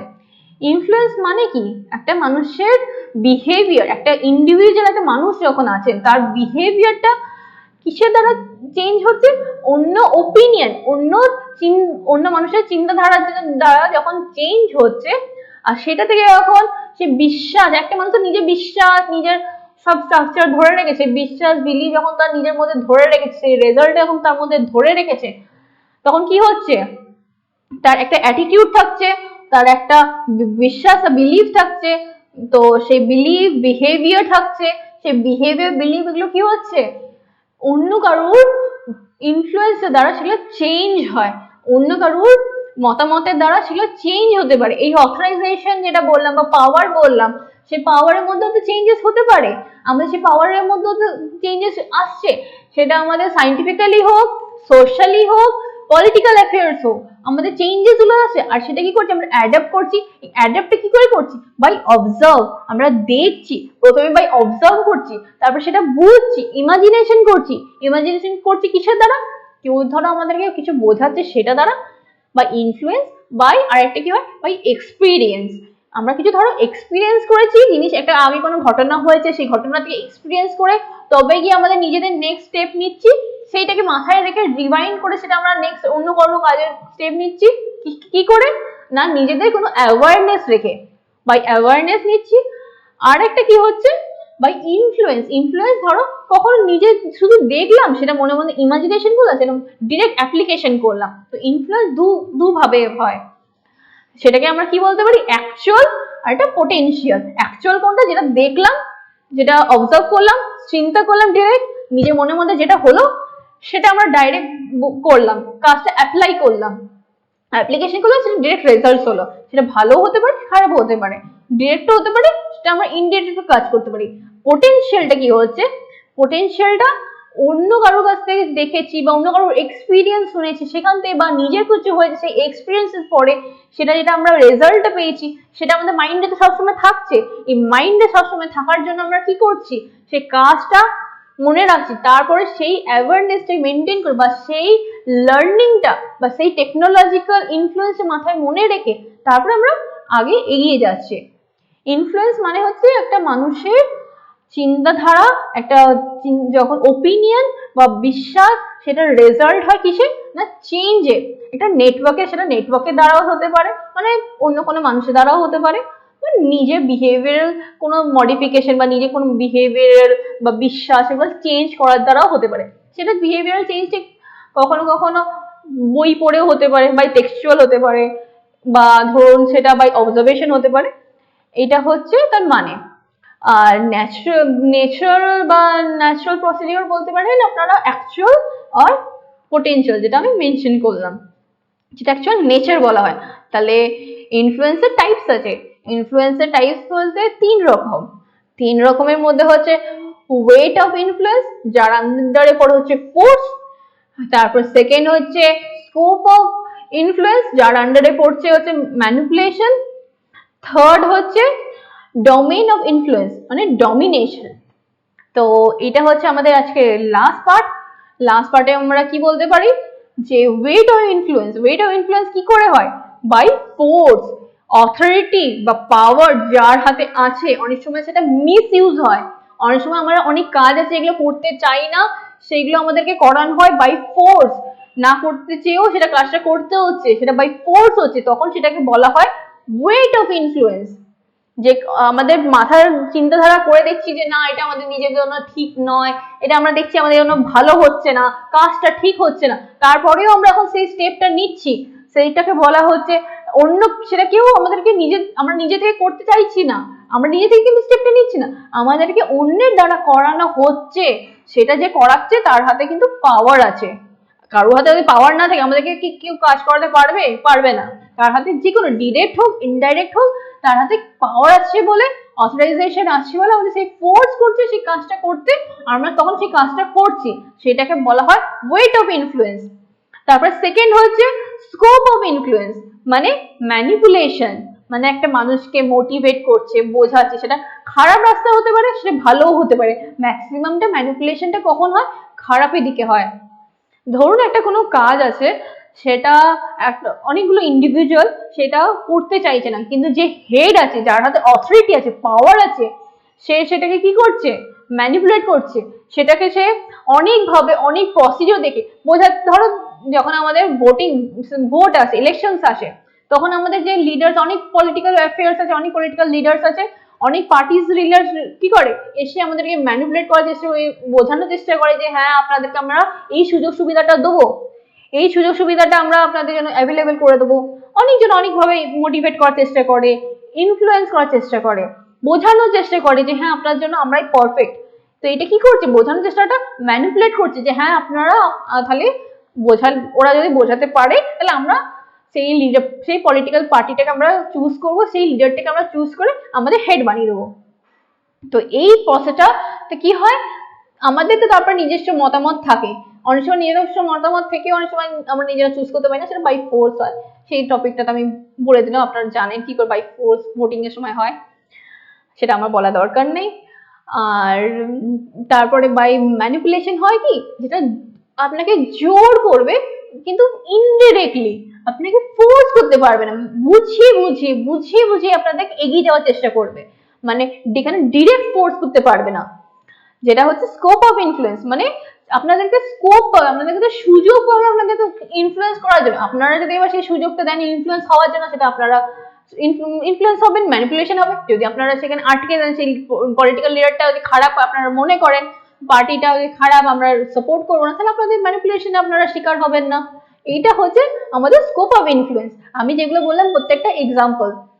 তো তারপরে হচ্ছে আমাদের নেক্সট লাস্ট টপিক, সেটা হচ্ছে domain of influence. Domain of ইনফ্লুয়েন্সের মধ্যে কি হয়, ডমিনেশন হয়। যখন একটা পলিটিক্যাল পার্টি বা একটা লিডার বহুত বা ধরুন অথরিটি যার হাতে আছে, পাওয়ার আছে, তারা সে যখন খুব শক্তিশালী, সে তখন কি করবে, ডমিনেশন করার চেষ্টা করবে, দাবানোর চেষ্টা করবে, অন্য মানুষ যারা নিম্ন শ্রেণীর মানুষ আছে তাদেরকে ডমিনেট করার চেষ্টা করবে, শাসন করার চেষ্টা করবে, শাসনের দ্বারা সেই কাজটা বার করে নেওয়ার চেষ্টা করবে। এইটা হচ্ছে ডমিনেশন। তো এই ছিল হচ্ছে আজকে আমাদের ইউনিট 1 আর ইউনিট 2। আশা করছি আপনারা বুঝতে পেরেছেন। যদি কোনো অসুবিধা থাকে আপনারা অবশ্যই জানাবেন কমেন্টে, আমরা নিশ্চয়ই সেটা সলভ করার চেষ্টা করব। তো আশা করছি আজকে ক্লাসটা আপনাদের ভালো লেগেছে। যদি কিছু অসুবিধা হয় আমি আবারও বলছি, আপনারা জানাবেন, আমরা অবশ্যই সলভ করার চেষ্টা করব। তো আজকে ক্লাসটা এখানেই শেষ করছি।